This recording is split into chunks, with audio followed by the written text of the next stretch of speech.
DHCP server को start किया हुआ था हमने, ठीक है।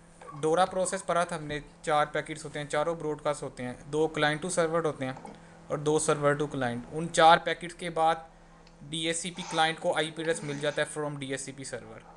तो हमने थ्योरेटिकली ये पढ़ा था सारा, तो आज इसको क्लाइंट को IP एड्रेस भी असाइन करके हमने थोड़ा सा देख लिया था।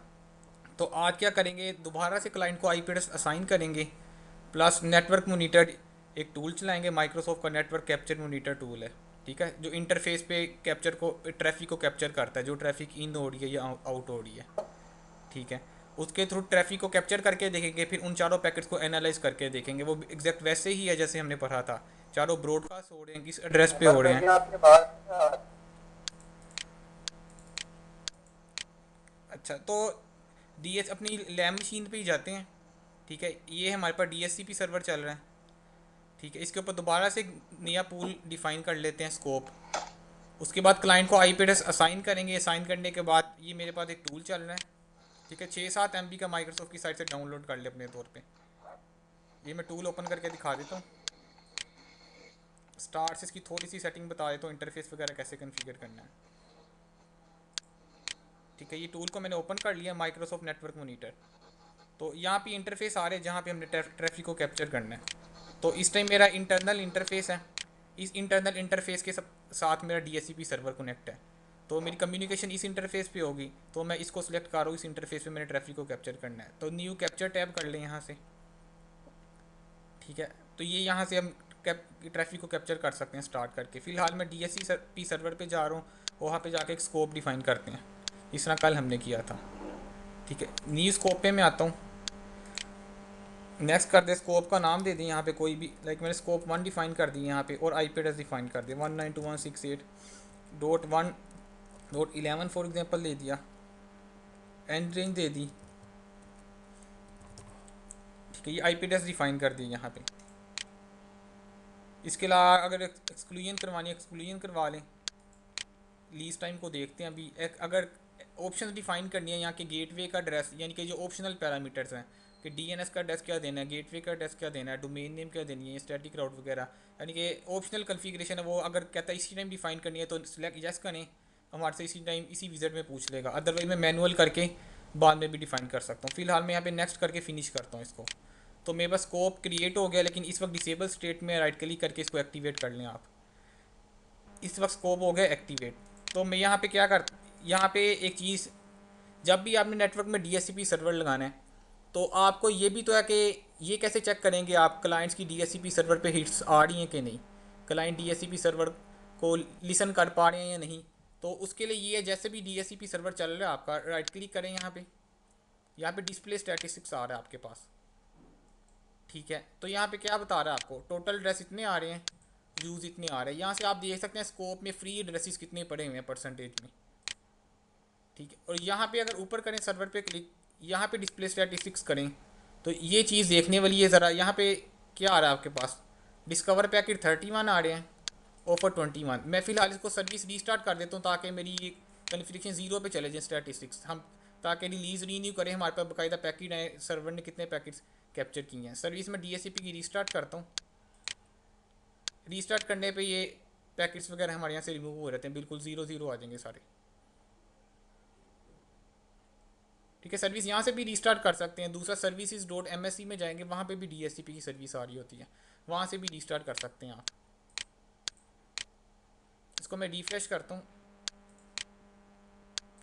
ठीक है, सर्विस स्टार्ट होगी। मैं राइट क्लिक करता हूँ सर्वर के ऊपर, IP version for display statistics करता हूँ, तो यहाँ पे देखिए डिस्कवर क्या आ रहा है। इसका मतलब है DHCP ने अभी तक के बाद डिस्कवर पैकेट 0 आए हैं, ऑफर भी इसने 0 किए हैं। डिले का बाद में बताऊँगा क्या है। फिलहाल हमने 4 पैकेट्स भरे थे, डिस्कवर, ऑफर, रिक्वेस्ट, एक्नोलेजमेंट, चारों की वैल्यू इस टाइम 0 आ रही है। इसका मतलब अभी तक किसी भी क्लाइंट ने DHCP सर्वर को रिक्वेस्ट नहीं की।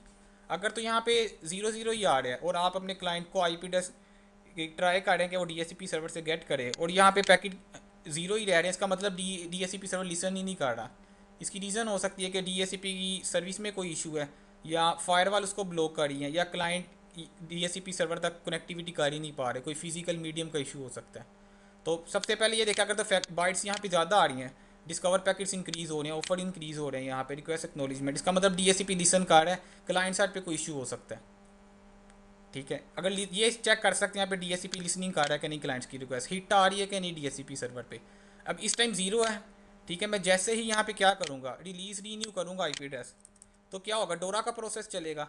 डोरा का प्रोसेस चलने पे 4 पैकेट्स आएंगे और आप देख रहे हैं वहाँ पे हर packet discover, offer, request, acknowledge में चारों का एक एक पैकेट आ जाएगा। IP कॉन्फिग स्लैश रिलीज़ करें। रिलीज़ का मतलब क्या है, इसके पास जो पहले से IP है वो छोड़ दें। ठीक है, मैंने रिलीज़ किया यहाँ पे इसको। इसके बाद मैं रीन्यू करूँगा, ये DHCP सर्वर के पास दोबारा जाएगा और IP एड्रेस गेट करके लेके आएगा।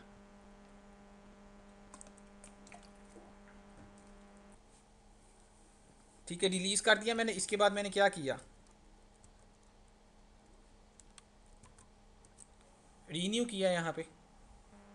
इसके बाद DHCP सर्वर के पास जाते हैं। इसके बाद इसको IP मिल जाएगा जो रेंज डिफाइन की थी यहाँ से, वो भी मैं दिखा देता हूँ। ठीक है, IP मिल गया उस मशीन को इंटरनल इंटरफेस पे। इसको जो IP हमने डिफाइन किया था वो यहाँ पे मिल गया 1.12 और ये सबनेट मास्क इसका आ गया। अब DHCP सर्वर पे आता हूँ, मैं रिफ्रेश करता हूँ यहाँ पे, तो यहाँ पे देखिए डिस्कवर पैकेट DHCP ने कितने किए हैं, 1। ऑफ़र कितना किए हैं इसने, 1। रिक्वेस्ट कितने की आई है, 1। एक्नॉलेजमेंट कितना है, 1 का। तो ये पता लगे 4 पैकेट्स हमारे पास आए हैं। 4 पैकेट्स की कम्युनिकेशन के बाद क्लाइंट को ने IP गेट की है। अब इसको क्या करते हैं, कैप्चर करके देखते हैं चारों पैकेट्स को। तो यहाँ से मैं दोबारा से क्या करूँगा, रिलीज़ रीन्यू करूँगा। रिलीज़ रीन्यू करूँगा उससे पहले मैं क्या कर लेता हूँ, इंटरफेस पे इसको स्टार्ट कर लेता हूँ। कैप्चरिंग मैंने स्टार्ट कर ली, मैंने यहाँ पे रिलीज़ कर दिया। रिलीज़ के बाद मैंने कर दिया रीन्यू कर दिया। IP इस मशीन को मिल गया। यहाँ पे मैं इसको पोस्ट करता हूँ तो पे काफ़ी सारी ट्रैफिक आ गई। ARP वगैरह की रिक्वेस्ट भी पीछे चलती है, ब्रॉडकास्ट होती है, नेम रेजोल्यूशन। ठीक है, यहाँ पे फ़िल्टर करता हूँ, DHCP की ट्रैफिक दिखाई, अप्लाई किया तो यहाँ पे देखिए आपके पास 4 पैकेट्स आ रहे होंगे। डिस्कवर, ये देखिए यहाँ पे क्या लिखा हुआ है, मैसेज टाइप पे आगे। ये रिलीज़ को छोड़ दे, रिलीज़ का मैं बताऊँगा। जो मैंने रिलीज़ की कमांड दी है इसका मतलब इसके पास पहले से IP था, उसने DHCP को कहा मैं IP छोड़ रहा हूँ। ठीक है, तो उसने रिलीज़ पैकेट एक्सटेंड किया है पहले। लेकिन अगर इसके पास IP होता ही ना तो प्रोसेस हमारा कहाँ से स्टार्ट होना था, डिस्कवर से, रिलीज़ से स्टार्ट नहीं होना था। एक DHCP रिलीज़ पैकेट भी होता है कि मशीन के पास पहले से IP है। अगर मशीन आप मैनुअली कमांड दे IP कॉन्फिग स्लैश रिलीज़, तो मशीन DHCP सर्वर को इन्फॉर्म करके जाती है कि मैं शट डाउन होने लगी हूँ या नेटवर्क से उतरने लगी हूँ, या आपने मैनुअली कमांड दी तो ये IP फ्री हो गया इस टाइम, तो DHCP अपनी लीज से रिमूव कर लेता है, वो IP फ्री स्टेट में रख लेता है। इन केस कोई नया क्लाइंट रिक्वेस्ट करता है तो DHCP उसको वो IP एड्रेस असाइन कर सकता है।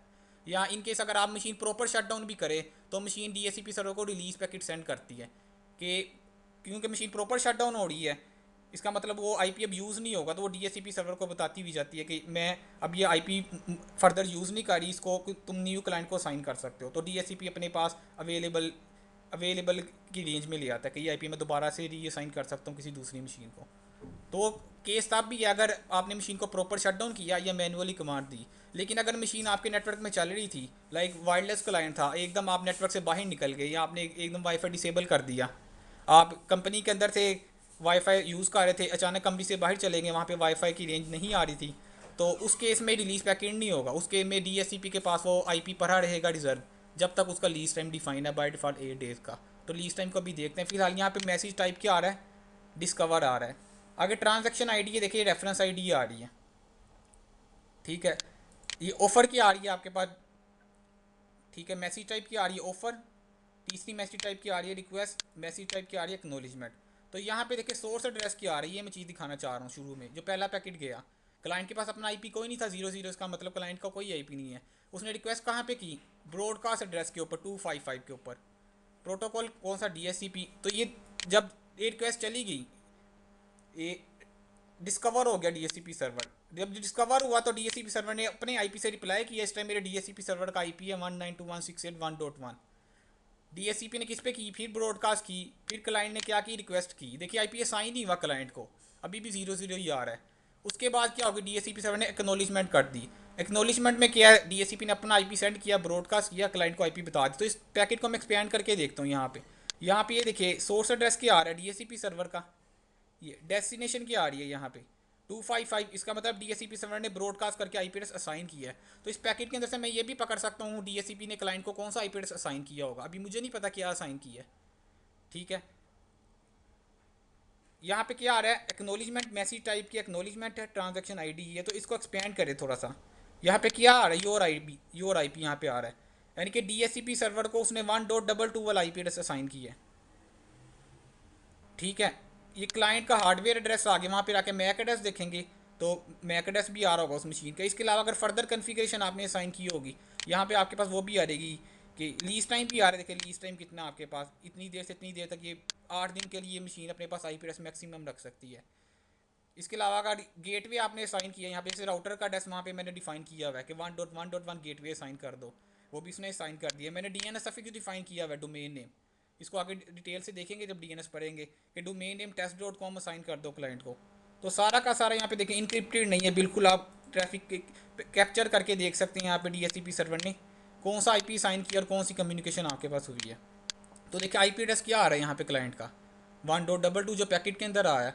गेटवे कौन सा आ रहा है, ये आ गया DHCP सर्वर का अपना IP, ये आ गया। तो आप अपने तौर पर ये पकड़ के एनालाइज भी कर सकते हैं कौन कौन से पैकेट गए हैं, उसमें डाटा क्या क्या था, ठीक है। इतनी बात होगी क्लियर। अब थोड़ा सा आगे चलते हैं। हाँ जी उमर भाई, मैं ना दोबारा जरा कॉल करते हैं, मैं अपना जो है वो रिफ्रेश कर। ठीक है, क्लाइंट को वही IP एड्रेस मिला है जो हमारे पैकेट में है। इसके अलावा DHCP सर्वर पे जाके देखते हैं वो क्या बताता है उसने क्लाइंट को कौन सा IP एड्रेस असाइन किया है। इसके यहाँ पे रिफ्रेश में दोबारा करूँ अगर, तो वहाँ पे देखिए पैकेट दोबारा से इंक्रीज़ हो जाएंगे, दो हो गए, क्योंकि मैंने दोबारा रिलीज़ रीन्यू किया था। इसने उसने बताया कि अब इसने discover 2 offer 2 request 2 acknowledgement 2 release, मैंने वहाँ से 2 दफ़ा रिलीज़ की कमांड दी थी। तो क्लाइंट ने DHCP को बताया कि मैं IP एड्रेस क्या कर रहा हूँ, रिलीज़ कर रहा हूँ यहाँ पे। तो क्लोज़ किया, यहाँ पे स्कोप की ऑप्शन को एक्सपेंड करें, यहाँ पे एड्रेस लीसीज आ रहा है। एड्रेस लीज में क्या आ रहा है, sys-pc है होस्ट नेम है इस मशीन का, उसने इसको IP एड्रेस ये वाला असाइन किया है, ठीक है। पैकेट के थ्रू भी देख लिया हमने, मैनुअली TCP/IP की कन्फिग्रेशन पे भी देख लिया, मतलब DHCP सर्वर के अंदर भी आके देख लिया क्लाइंट को 1.22 वाला IP एड्रेस असाइन हुआ है। अब ये जो IP एड्रेस असाइन हुआ है ये कितनी देर के लिए है, ये बात जरा समझनी है, ठीक है। थोड़ी सी DHCP permanent IP address assign नहीं करता। लाइक आपने 255 या 254 IP एड्रेस का पूल डिफाइन किया हुआ है, तो 255 यूज़र्स ने रिक्वेस्ट की, क्लाइंट्स ने आके DHCP ने उनको IP एड्रेस असाइन कर दिया। जब असाइन किया वो परमानेंट असाइन नहीं हुआ कि एक क्लाइंट ने रिक्वेस्ट की, उसको DHCP ने दिया कि वो अब उसको असाइन कर दिया, DHCP ने उसके अपने पास कोई टाइम सेव नहीं किया कि कितनी देर के लिए वो अपने पास रखेगा ये IP। तो परमानेंट असाइनमेंट नहीं होती DHCP ने, क्योंकि अगर परमानेंट DHCP असाइनमेंट करना शुरू हो जाए तो अगर 255 रिक्वेस्ट रही आपके नेटवर्क पे DHCP सर्वर के पास, तो 255 का पूल था, 255 का पूरा पूल क्लाइंट्स को असाइन हो गया। उसके बाद DHCP के पास कोई अपना रेंज में कोई फ्री IP पड़ा ही नहीं हुआ। तो अगर कोई नया क्लाइंट रिक्वेस्ट करता है आके, तो उसको तो DHCP IP एड्रेस असाइन ही नहीं कर सकेगा, क्योंकि DHCP के मुताबिक इसने सारे IP एड्रेस असाइन कर दी हैं। लेकिन अगर DHCP स्पेसिफिक टाइम के लिए देगा, लाइक 6 दिन या 8 दिन, बाय डिफ़ॉल्ट लीज टाइम 8 दिन का आ रहा होता है, 8 डेज़ के लिए उसने दिया। अगर 8 डेज़ के बाद DHCP क्लाइंट DHCP सर्वर से कॉन्टैक्ट नहीं करता, तो DHCP वो IP दोबारा से अपने पास अवेलेबल रेंज में ले आता है कि ये IP ये दोबारा से असाइन कर सकता है किसी न्यू क्लाइंट को। तो बाय डिफ़ॉल्ट लीज टाइम आपको पता है जब कन्फिग्रेशन में कर रहा था 8 डेज़ आ रहा था।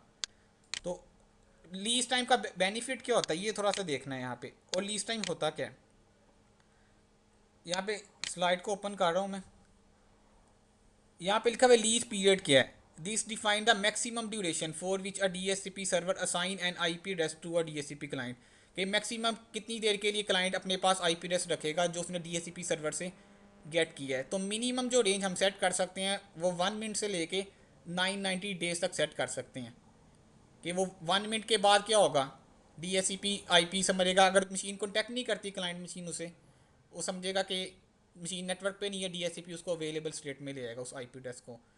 तो बाय डिफ़ॉल्ट विंडोज़ के अंदर जो विंडोज सर्वर का DHCP सर्वर है बाय डिफ़ॉल्ट 8 डेज़ है। लीज टाइम अनलिमिटेड भी कर सकते हैं, अनलिमिटेड कर देना लीज टाइम का मतलब क्या है कि DHCP ने परमानेंट IP एड्रेस असाइन कर दी है, तो ये रिकमेंडेड नहीं है। इसका डिसएडवांटेज आगे जाके बताता हूँ। तो नीचे वाली ऑप्शन इस लाइन पे हमने डिस्कस करनी है बेसिकली, ये जो आ रही है client IP address is renew at 50% of lease duration, इस लाइन को समझना है आपने। लाइक एक क्लाइंट आया, उसने DHCP सर्वर से रिक्वेस्ट की, आपके DHCP सर्वर पे ऊपर लीज ड्यूरेशन स्पेसिफाई था 8 डेज़ का, तो DHCP सर्वर ने उसको 8 दिन के लिए IP एड्रेस क्या कर दिया, असाइन कर दिया। अब DHCP में लीज रीन्यू होती है, लीज रीन्यू कब होगी, वो जब भी जो भी लीज टाइम आपने डिफाइन किया हुआ है लीज पीरियड का जब भी 50% गुजरेगा, 50% पे क्लाइंट DHCP सर्वर को दोबारा से रिक्वेस्ट करता है कि मेरी लीज रीन्यू कर दो। लीज रीन्यू कर दो का मतलब क्या है, लाइक 8 दिन थे, 8 दिन का 50% क्या होगा, 4 दिन। 4 दिन के बाद DHCP क्लाइंट खुद ही DHCP सर्वर के पास जाएगा, इसको भी अभी कैप्चर करके देखते हैं, ठीक है।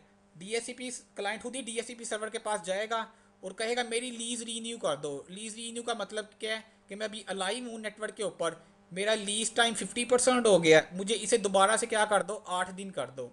DHCP क्या करेगा, उसका 4 दिन का टाइम रह गया हुआ था, 50% पे हो गया था, DHCP सर्वर दोबारा से उसका लीज को रीन्यू कर देगा, दोबारा से टाइम 8 डेज कर देगा, प्लस अगर DHCP सर्वर पे कोई कॉन्फ़िगरेशन चेंज हुई है वो भी पुश कर देगा। कोई नई ऑप्शन हमने डिफाइन की है, गेटवे का एड्रेस चेंज कर दिया है, या नया DNS सर्वर प्राइमरी था पहले सेकेंडरी एक और DNS सर्वर वहाँ पे डिफाइन कर दिया, या डोमेन नेम हमने वहाँ पे डिफाइन की, या स्टैटिक राउट कोई ऐड किए, DNS में जो चेंज आई है प्लस वो चेंज भी क्लाइंट की तरफ क्या करेगा, रीन्यूअल पे पुश करेगा।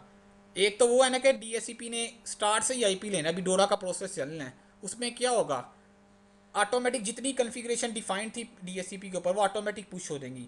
लेकिन ऐसे क्लाइंट्स का क्या होगा जो DHCP से लीज लेके जा चुके हैं और उसके बाद आपने DHCP सर्वर पे कोई चेंजेस की हैं, तो वो क्लाइंट की तरफ वो ऑटोमेटिक पुश नहीं होती। Like DHCP server, DHCP client DHCP से IP ले गया, 8 दिन का क्या था लीज टाइम था, आपने तीसरे दिन जाके गेटवे का एड्रेस चेंज कर दिया अपने राउटर का, या DNS में कोई नया पैरामीटर नई ऑप्शन डिफाइन की सर्वर ऑप्शन या स्कोप ऑप्शन में जाके, अब वो ऑटोमेटिक पुश नहीं होगी क्लाइंट की तरफ।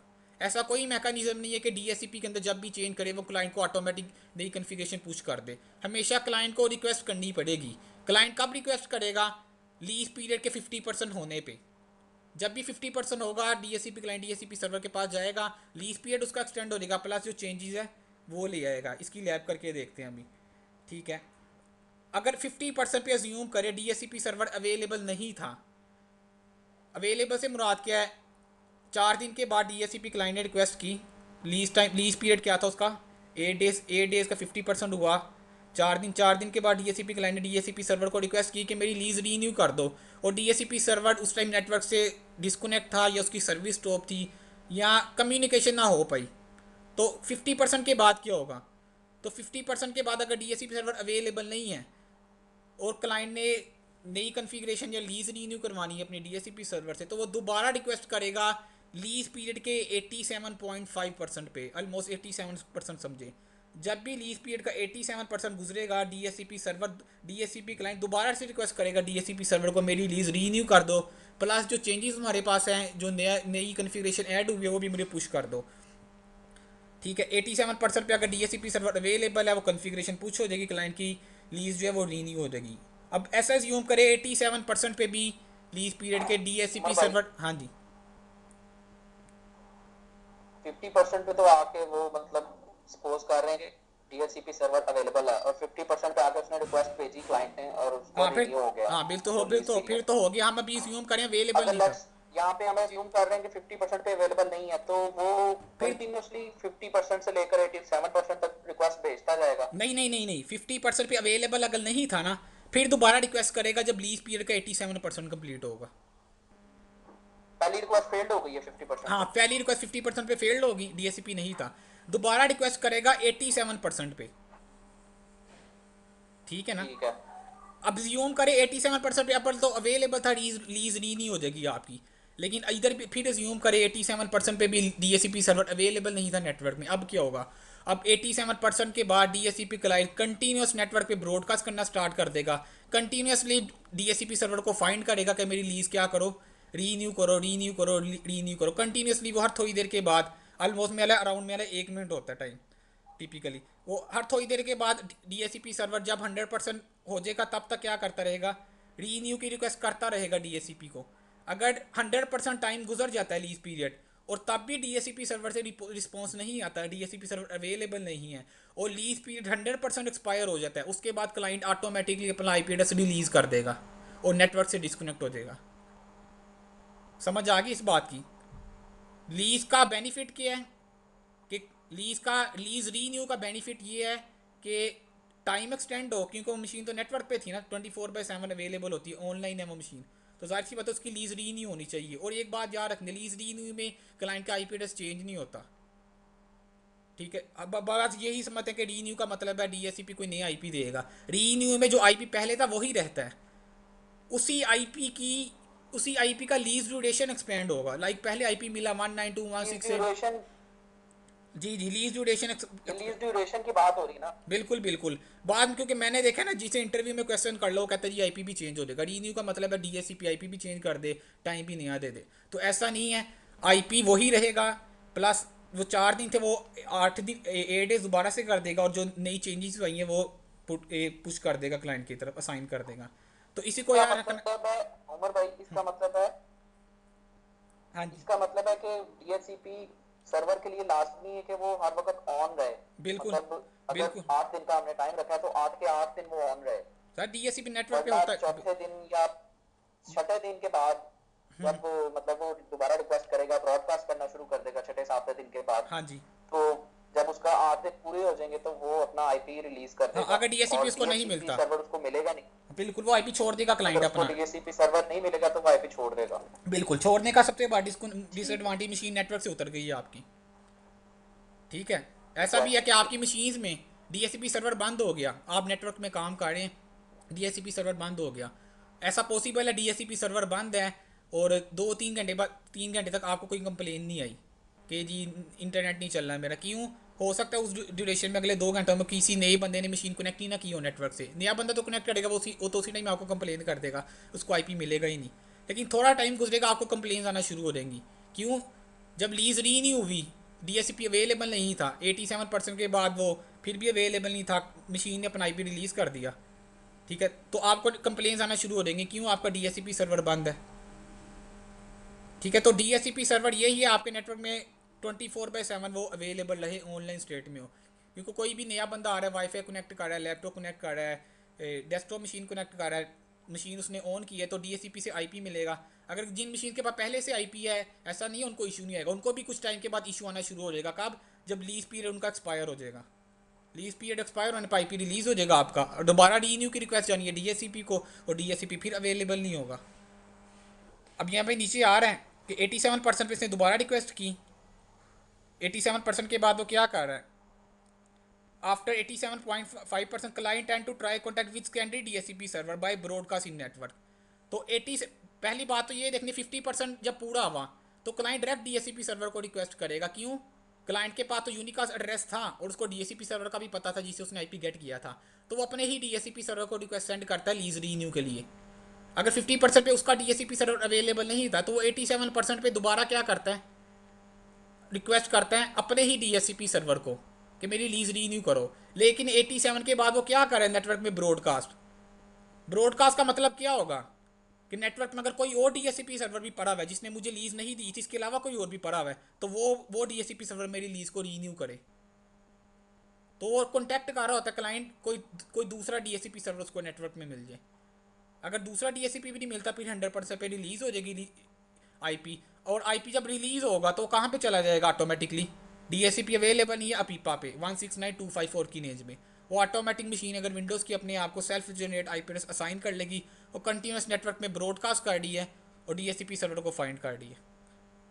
और एडवांटेज ऑफ लीज का एडवांटेज क्या है? Client configuration is updated automatically to reflect changes in network structure. कि आपके नेटवर्क में कोई चेंजेस आई, DHCP सर्वर पे चेंजेस की, तो वो ऑटोमेटिक क्या होगी? तब पुश होंगी लीज के रीन्यू पे। अगर लीज रीन्यू हम ना करवाएं तो DHCP में हमने जो चेंजेस किया हो तो क्लाइंट की तरफ पुश ही नहीं हो सकती। तो आप पुश नहीं होगी तो दूसरा तरीका क्या होगा? आपको अल्टरनेट ये होगा कि वहाँ पे रिलीज रीन्यू की कमांड मैनुअली हर क्लाइंट पर आके चलानी पड़ेगी। तो ऑटो रिलीज रीन्यू का बेनिफिट यही है, ऑटोमेटिकली कॉन्फ़िगरेशन आपकी क्लाइंट की तरफ रिफ्लेक्ट होंगी। इसकी थोड़ा सा जाके इसकी लैब करके देखते हैं लीज रीन्यू किस तरह करनी है। लीज रीन्यू के 2 तरीके हैं। एक ये मैनुअली लीज को क्या करें आप रीन्यू करवाएं, दूसरा क्या है जो आपको मैंने बताया अभी 50% पे ये ऑटोमेटिक होगी, नहीं तो 87% पे उसके बाद कंटिन्यूस ब्रॉडकास्ट। तो मैनुअली लीज को मैं क्या करता हूँ, रीन्यू करके देखता हूँ। तो इस मशीन को आईपी एड्रेस मिला हुआ है, तो इस टाइम इसकी लीज क्या आ रही है, लीज ऑब्टेन इस टाइम पे, एक्सपायर कब कब होगी, इस टाइम पे। यहाँ पे टाइम नोट करें, 9, 13 और 21 सेकंड, इतने बड़े लीज क्या हो जाएगी, एक्सपायर हो जाएगी। मैं लीज रीन्यू करता हूँ, लीज रीन्यू करने पे मैंने कहा कि आईपी एड्रेस ये रहेगा। आप ये देखना ये टाइमर पे क्या आएगा, चेंज आएगा। लीज ऑब्टेन के टाइम भी चेंज हो जाएगा, लीज रीन्यू का टाइम भी क्या हो जाएगा, चेंज हो जाएगा। प्लस डीएससीपी सर्वर पे अगर कोई कन्फिग्रेशन चेंज हुई है वो भी डीएससीपी पे आ जाएगी। लाइक गेटवे का एड्रेस सिस्टम किया है 111 वाला है, मैं वहाँ पे गेटवे का एड्रेस जाके चेंज कर देता हूँ। देखें हमारा गेटवे का एड्रेस चेंज होगा। गेटवे का एड्रेस चेंज का मतलब क्या है, वहाँ से नई कन्फिग्रेशन यहाँ पे आई है। या डीएनएस का, लाइक डीएनएस का एड्रेस ऐड नहीं है, मैं डीएनएस का एड्रेस ऐड कर देता हूँ। और प्लस मेरे पास यहाँ पे टाइमर चेंज हो गए, लीज दोबारा से रीन्यू हो जाएगी। तो मैं डीएससीपी सर्वर पे जाता हूँ, डीएनएस सर्वर वहाँ पे डिफाइन करते हैं, क्लाइंट पे आके मैनुअली लीज को रीन्यू करेंगे। तो यहाँ पे स्कोप ऑप्शंस में आ जाए आप, कन्फिगर ऑप्शन की, यहाँ पे डीएनएस सर्वर का एड्रेस मैंने क्या कर दिया, डिफाइन कर दिया।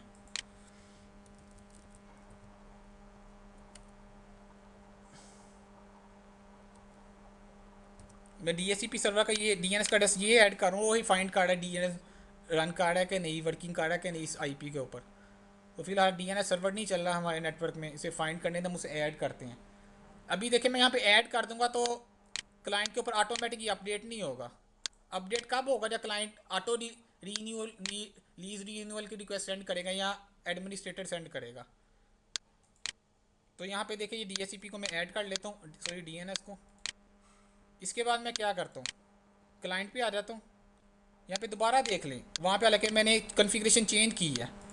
मैं डिटेल में रिफ्रेश करता हूँ, यहाँ पे रिफ्लेक्ट नहीं हुई वो चेंजेस, डीएनएस का एड्रेस ऐड नहीं हुआ। और यहाँ पे 9:13:20 पे लीज एक्सपायर हो रही है। और ये देखिए टाइमर भी चेंज हो जाएगा हमारे पास। मैं यहाँ पे क्या करता हूँ, IP config slash renew, release करने पे क्या होगा, डोरा का प्रोसेस दोबारा चलेगा। लेकिन इस टाइम तो IP मेरे पास है, मैं क्या चाहता हूँ सिर्फ रिलीज रीन्यू हो। तो उसके लिए सिंपल कमांड है, रिलीज़ की ज़रूरत नहीं है, आप simple IP config slash renew कर दें। रीन्यू करने पे इसके ऊपर चेंजेस आएंगी, चेंजेस रिफ्लेक्ट होंगी, प्लस टाइमर इसके पास इंक्रीज़ हो जाएगा दोबारा से इसका लीज टाइम। ठीक है, अब यहाँ पे देखें टाइम ये आ रहा है, मैं क्लोज करके दोबारा से डिटेल ओपन करता हूँ। यहाँ पे देखिए क्या आ रहा है, टाइम चेंज हो गया, 13 मिनट पहले आ रहा था, अब 35 मिनट्स पे चला गया, 35 मिनट्स पे। और यहाँ पे देखिए डीएनएस का एड्रेस भी इसको असाइन हो गया। अगर लीज रीन्यू ना होती ऑटो या मैनुअली तो क्लाइंट के ऊपर कन्फिग्रेशन रिफ्लेक्ट नहीं होती। अब इसको क्या करते हैं, अब ये है कि लीज रीन्यूअल का प्रोसेस क्या होता है। लीज रीन्यूअल में सिर्फ और सिर्फ 2 पैकेट्स आपके पास जाते हैं, जिस तरह डोरा का प्रोसेस चलता है 4 पैकेट्स होते हैं। डीएससीपी लीज के अंदर जब भी लीज रीन्यू करते हैं सिर्फ और सिर्फ 2 पैकेट्स होंगे। कौन से, डीएससीपी रिक्वेस्ट और जीएससीपी एक्नोलेजमेंट। डीएससीपी रिक्वेस्ट में क्या जाता है कि मेरा ये आईपी है लीज रीन्यू कर दो, प्लस अगर कोई कन्फिग्रेशन चेंज हुई है वो रिफ्लेक्ट कर दो। इस केस में यूनिकास्ट होगी, यूनिकास्ट क्यों होगी, क्योंकि क्लाइंट को डीएससीपी सर्वर का पता था ना, और डीएससीपी क्लाइंट के पास भी आईपी था, दोनों के पास यूनिकास्ट आईपी है। तो ऑब्वियसली दोनों के दोनों डायरेक्ट यूनिकास्ट कर सकते हैं। लीज रीन्यू में यूनिकास्ट होती है, यूनिकास्ट के थ्रू आईपी रीन्यू होता है। जैसे ये डायग्राम के थ्रू देखते हैं यहाँ पे, how the how DSCP lease renewal process works. तो उसमें देखिए 2 पैकेट्स है सिर्फ और सिर्फ। डीएससीपी क्लाइंट सेंड्स अ डीएससीपी रिक्वेस्ट पैकेट, कब सेंड करेगा, 50% पे टाइमर आ रहा है डीएससीपी क्लाइंट्स पे, ये आ रहा है 50% of lease duration has expired. जब 50% एक्सपायर हो गया, क्या हुआ, क्लाइंट ने रिक्वेस्ट सेंड की, डीएससीपी सर्वर ने एक्नॉलेजमेंट उसको दे दी। ठीक है, किसको सेंड करेगा, जिससे इसने लीज ली थी 50%, 87% पे भी उसे सेंड करेगा। लेकिन अगर 87% पे अवेलेबल नहीं है फिर ब्रॉडकास्ट करेगा। लाइक पहले डीएससीपी 1 से लिया था, ये ऑफ था, तो 2 अगर अवेलेबल हुआ 2 उसकी लीज को रीन्यू कर देगा। तो इसको कैप्चर करके देखते हैं, दोबारा से रीन्यू मैं करूँगा, देखेंगे कितने पैकेट्स हमारे पास आते हैं। इसको दोबारा से क्लोज करके यहाँ से मैं क्या करता हूँ, ओपन करवाता हूँ विंडो को, सेव नहीं करवाना हमने इसको। इंटरफेस सेलेक्ट है मेरे पास इंटरनल, न्यू कैप्चर टैप कर लिया, यहाँ पे मैंने स्टार्ट कर दिया कैप्चरिंग। यहाँ पे आके मैं दोबारा से रीन्यू किया,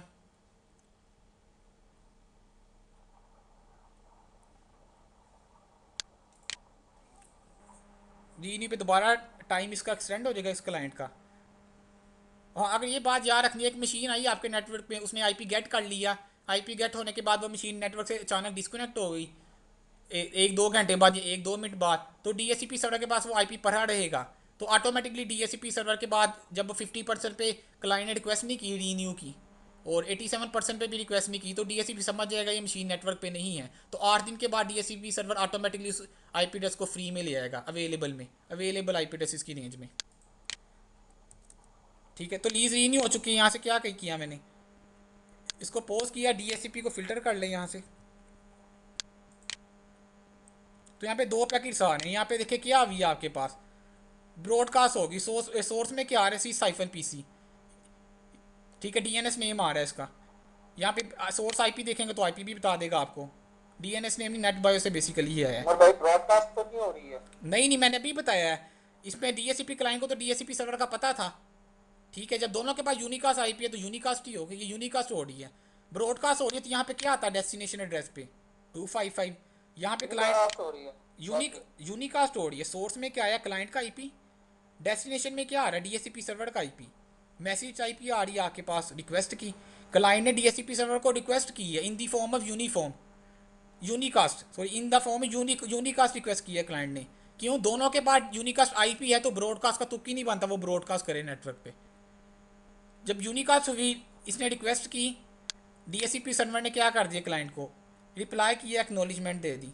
तो यहाँ पे आप अगर कोई चेंजेस हैं आपकी, तो यहाँ पे चेंजेस आप कैप्चर करके देख सकते हैं। प्लस नई कन्फिग्रेशन क्लाइंट की क्या किया, व्यू लीज टाइम क्या आपका डीएससीपी सर्वर ने लीज टाइम क्या दिया उसको।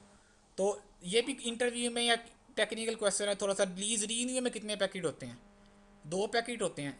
किस फॉर्म में होते हैं, यूनिकास्ट फॉर्म में। कौन कौन से पैकेट होते हैं, रिक्वेस्ट और एक्नॉलेजमेंट। डोरा में 4 होते हैं, डिस्कवर, ऑफर, रिक्वेस्ट, एक्नॉलेजमेंट। उसमें जो नीचे वाले 2 हैं वो सिर्फ और सिर्फ मैसेज टाइप वो होती है और यूनिकास्ट की फॉर्म में है। रीन्यूअल केस में चाहे वो मैनुअल रीन्यूअल हो चाहे वो ऑटो रीन्यूअल हो, 87% पे 87% के बाद ब्रॉडकास्ट होगी आपकी, ये भी बात याद रखनी है। लीज रीन्यूअल में अगर 87% गुजर गया उसके बाद तो ब्रॉडकास्ट से लीज रीन्यूअल ब्रॉडकास्ट से होगी उस टाइम। ठीक हो गया, यूनिकास्ट से होगी 87% तक, 87.7% तक। उसके बाद ब्रॉडकास्ट से लीज रीन्यू होगी आपकी। ठीक है, ये बात क्लियर होगी। बेनिफिट लीज रिन्यूअल का ये है कि क्लाइंट को नई कॉन्फ़िगरेशन रिफ्लेक्ट हो जाए, और अगर वो मशीन नेटवर्क पे है उसका आईपी चेंज ना हो। अगर एक मशीन आपकी नेटवर्क में 3 महीने के लिए ऑनलाइन है और उसने डीएससीपी सर्वर से आईपी गेट किया हुआ है, तो पॉसिबल है तो उसकी मशीन का 3 के 3 महीने या 1 साल तक, इवन कि वो ऑनलाइन है 24/7, तो 1 साल के लिए डीएससीपी सर्वर उसका आईपी सेम रखेगा। क्यों, वो बार बार हर 50% पे जाके लीज रीन्यू करवा रही है, हर 50% पे लीज रीन्यू करवा रही है। ठीक है, और ये कन्फिग्रेशन कमा कर लीज मैनुअल किस तरह रीन्यू करनी है। रिलीज से क्या होगा, आईपी रिलीज हो जाएगा, रीन्यू से लीज किया होगी, रीन्यू होगी। मोस्टली ट्रबल शूटिंग में कमांड्स यूज़ होती हैं। अगर कोई machine DSCP server IP get नहीं कर रही तो उसे फोर्स करते हैं कि डीएससीपी सर्वर अपना आईपी अभी रिलीज़ करो, डीएससीपी सर्वर से रीन्यू करे। रिलीज़ के केस में एक चीज़ देखनी है आपने, अगर आप रिलीज़ करते हैं आईपी को, हाँ जी रिलीज में तो आईपी भी रिलीज कर देगा ना? वही मैं बताने लगा, अभी आईपी कॉन्फिग स्लैश रिलीज़ करेंगे ना, तो रिलीज़ में आपका आईपी एड्रेस रिलीज़ हो जाएगा। उसके बाद जब आप रीन्यू करते हैं तो पहले जो आपको डीएसपी सर्वर से आईपी मिला होगा, चांस है कि आपको पहले वाला आईपी ना मिले, आईपी चेंज हो सकता है रिलीज़ के केस में। क्योंकि डीएसपी सर्वर ने आईपी रिलीज़ किया, उतनी देर में डीएसपी के पास कोई किसी और क्लाइंट से भी रिक्वेस्ट आई हुई थी। जो आईपी आपने रिलीज़ किया डीएसपी ने वो आईपी किसी और मशीन को दे दिया।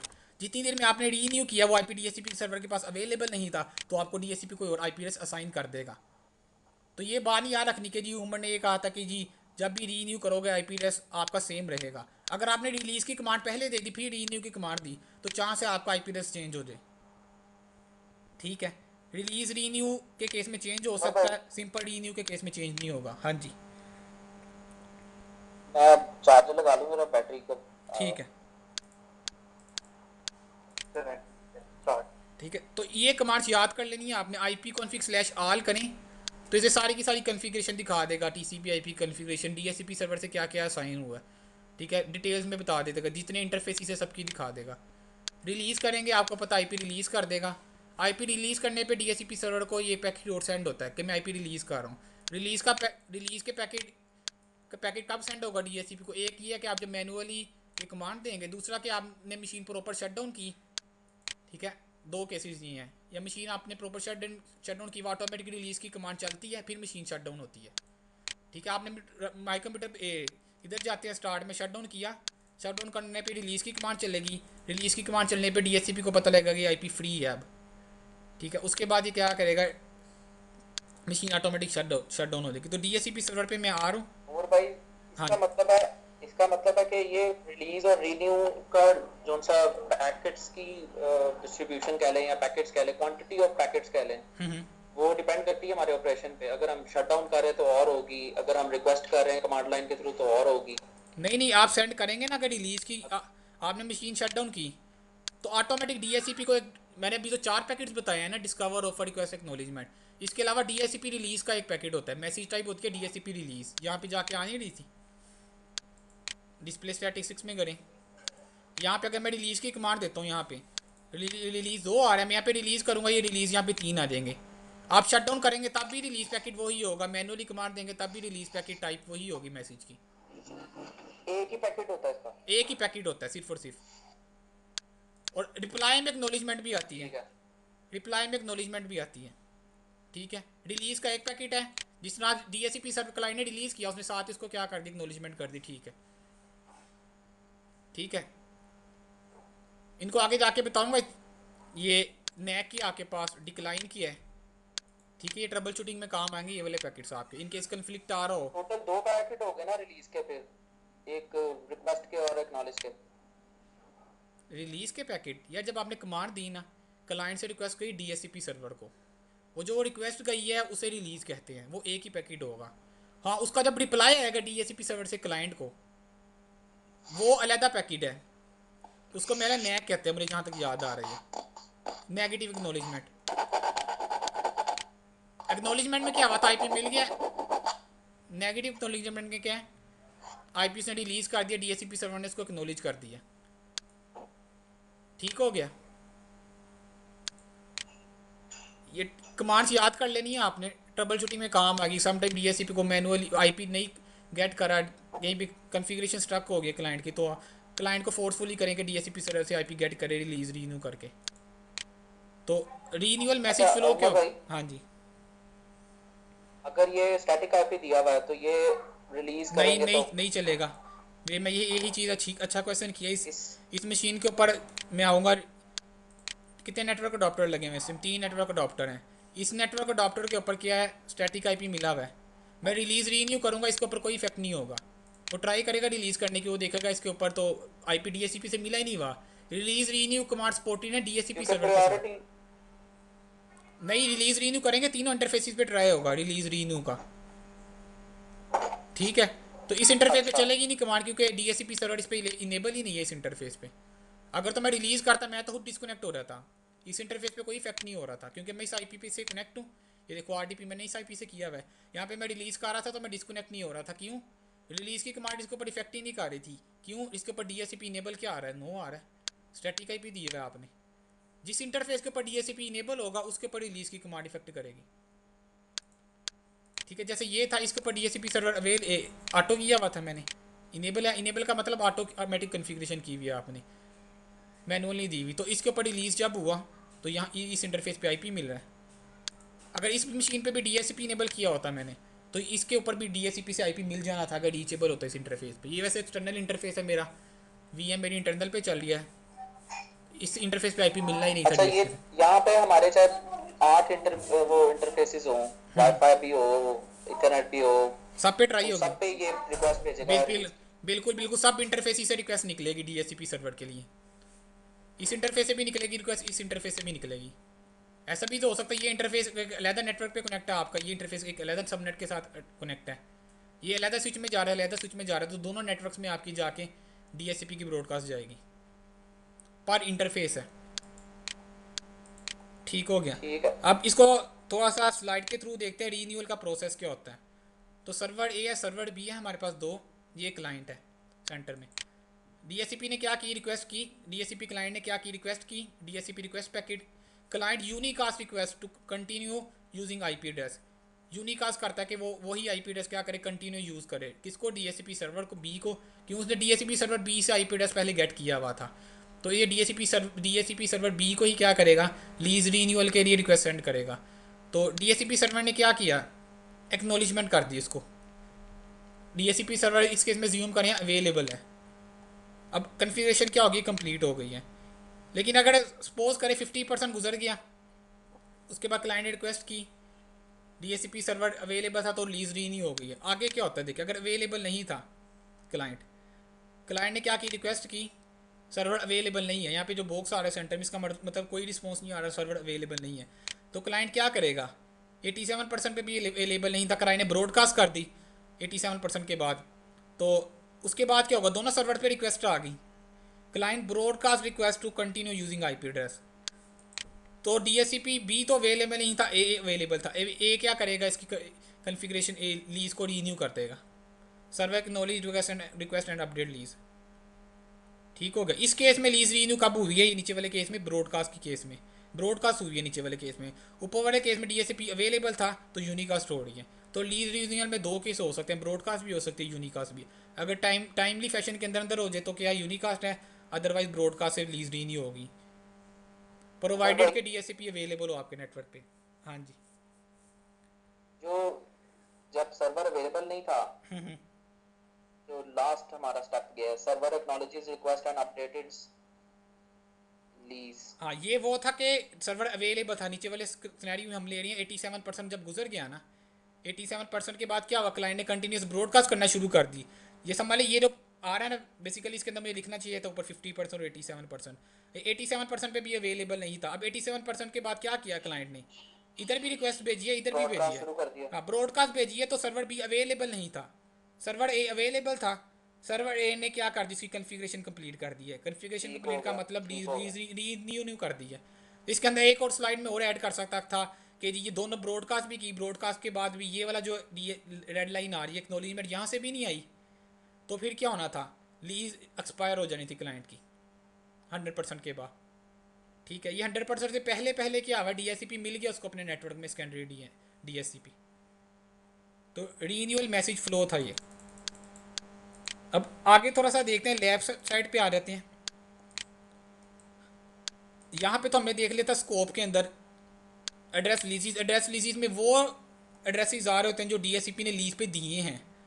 अगर यहाँ से मैं एक एड्रेस डिलीट कर देता हूँ, मैंने डिलीट कर दिया, डिलीट का मतलब क्या है, मैंने डीएचसीपी को कहा ये आईपी तुम असाइन कर सकते हो दूसरी मशीन को। ये सबसे बड़ी गलती है अगर आप यहाँ से आईपी एड्रेस डिलीट करते हैं।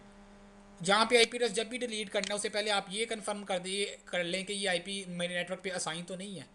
क्योंकि यहाँ से डिलीट करने पे मैं यहाँ पे आता हूँ नेटवर्क सेटिंग में, यहाँ पे रिलीज़ नहीं होता ऑटोमेटिक, ये आईपी अभी भी असाइन है इस मशीन को। डिलीट्स का मतलब क्या है, जो भी आईपी एड्रेस लीज में होंगे ना इस विंडो के अंदर, डीएचसीपी वो दोबारा असाइन नहीं करता मशीन को। जब आप डिलीट कर देंगे वो कहाँ पे आ जाएगा, पूल के अंदर आ जाएगा, पूल में वो अवेलेबल आईपीज़ में आ जाएगा। तो डीएचसीपी दोबारा से कोई नई मशीन रिक्वेस्ट करती है उसको लीज में असाइन कर देगा। लीज में असाइन कर देगा तो वो आईपी पहले से किसी मशीन को भी असाइन था, आपने भी असाइन कर दिया, तो कन्फ्लिक्ट आ गया ना नेटवर्क पे, आईपी कन्फ्लिक्ट आ जाएगा आपके नेटवर्क में, दोनों मशीन नेटवर्क पे क्या होगी, डिस्कनेक्ट हो सकती हैं, कम्युनिकेशन में इशू आ जाएगा आपके। तो यहाँ से आईपी तब लीज से डिलीट करना है आपने जब आपको ये कन्फर्म हो कि नेटवर्क में ये आईपी किसी मशीन पे असाइन नहीं है। वो कन्फर्म कैसे होगा, आप पिंग वगैरह करके देख लें, उसको किसी पोर्ट पे टेलनेट करके देख लें, तो अब आपको कन्फर्म होगा वो आईपी असाइन नहीं है, फिर आप यहाँ से आके डिलीट कर सकते हैं। रेजर्वेशन देख लें, यहाँ पे मैं फ़िलहाल यहाँ पे रीन्यू करता हूँ ताकि मेरा आईपी वो वहाँ पे दोबारा से आ जाए। मैं एक चीज़ दिखानी है आपको, रेजर्वेशन में क्या होता है, समटाइम होता है आप चाहते हैं किसी मशीन का आईपी एड्रेस चेंज ही ना हो, ठीक है, तो आप उसको रेजर्वेशन में ऐड कर सकते हैं। रेजर्वेशन किस बेस पे, कि जब भी किसी इस मैक एड्रेस से रिक्वेस्ट आए उसको ये वाला आईपी एड्रेस असाइन करो, यानी कि आईपी रिजर्व कर रहे हो आप किस बेसिस पे, मैक एड्रेस की बेस पे, मैक एड्रेस के अगेंस्ट, कि जब भी इस मैक से रिक्वेस्ट आए इसको ये वाला आईपी एड्रेस आपने असाइन करना है डीएचसीपी सर्वर। उसकी मल्टीपल रीज़न हो सकती हैं, आपने लाइक उस आईपी के ऊपर ज़्यादा बैंडविड्थ असाइन करनी है, उसके ऊपर कोई मैनेजमेंट करनी है, आपने कोई मॉनिटरिंग करनी है उसके ऊपर, आप चाहते हैं सर्वर का आईपी चेंज ना हो, जब भी डीएचसीपी से मिले इस मशीन का आईपी ये रहे, तो आईपी रिजर्व कर सकते हैं। न्यू रेजर्वेशन पे गए, आप रेजर्वेशन नेम दे दें, यहाँ पे आईपी एड्रेस डिफाइन कर दें, यहाँ पे उस मशीन का मैक एड्रेस आ जाएगा, ठीक है।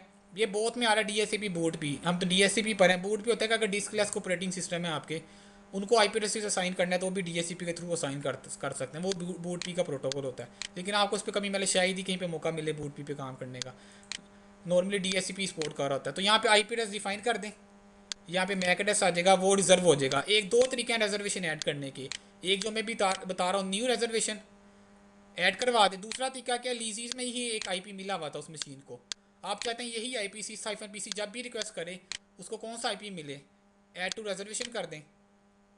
कहते हैं रिजर्वेशन क्या होगी, सक्सेसफुली मैं रिजर्वेशन में आता हूँ तो ये IP यहाँ पे ऐड होगी। अब क्या होगा, ये वाली मशीन मेरी जब भी DHCP सर्वर को रिक्वेस्ट करेगी उसको हमेशा कौन सा IP मिलेगा, ये वाला।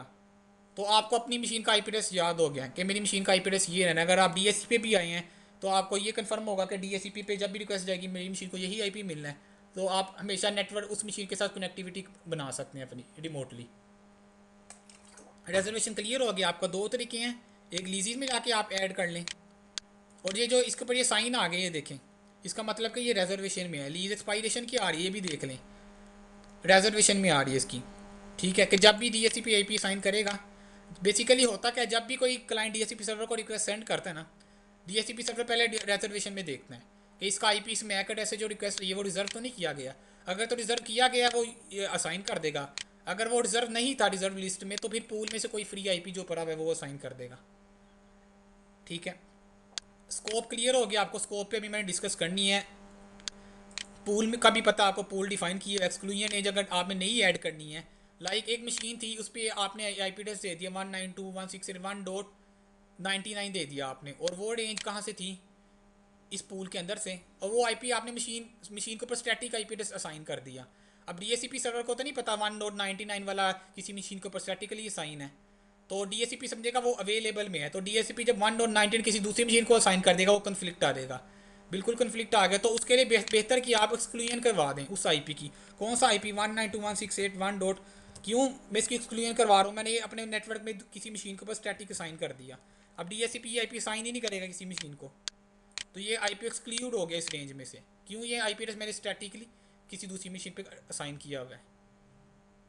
ठीक है, एक्सक्लूजन रेंज कन्फिगर क्लियर होगी, लीजीज क्लियर होगी आपके पास, रिजर्वेशन क्लियर होगी, स्कोप ऑप्शन ये बात समझनी है यहाँ पे। पॉलिसीज को आने वाले कल या परसों के लेक्चर में डिस्कस करेंगे, ये थोड़ा सा थोड़ी सी समझने वाली चीज़ उमर है। भाई, हाँ जी।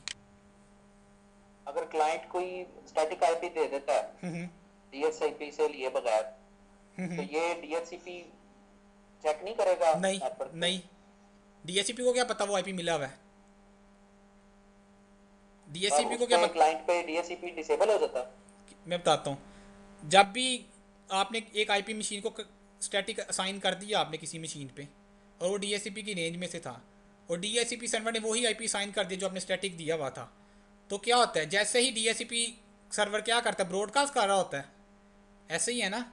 DHCP सर्वर ब्रॉडकास्ट करेगा और चौथे पैकेट में ऑफर पैकेट सेंड करता है। ऑफर पैकेट में क्या करता है, IP बताता है कि मैं ये वाला IP एड्रेस असाइन करूँगा, अभी पैकेट के थ्रू हमने पकड़ के देखा है।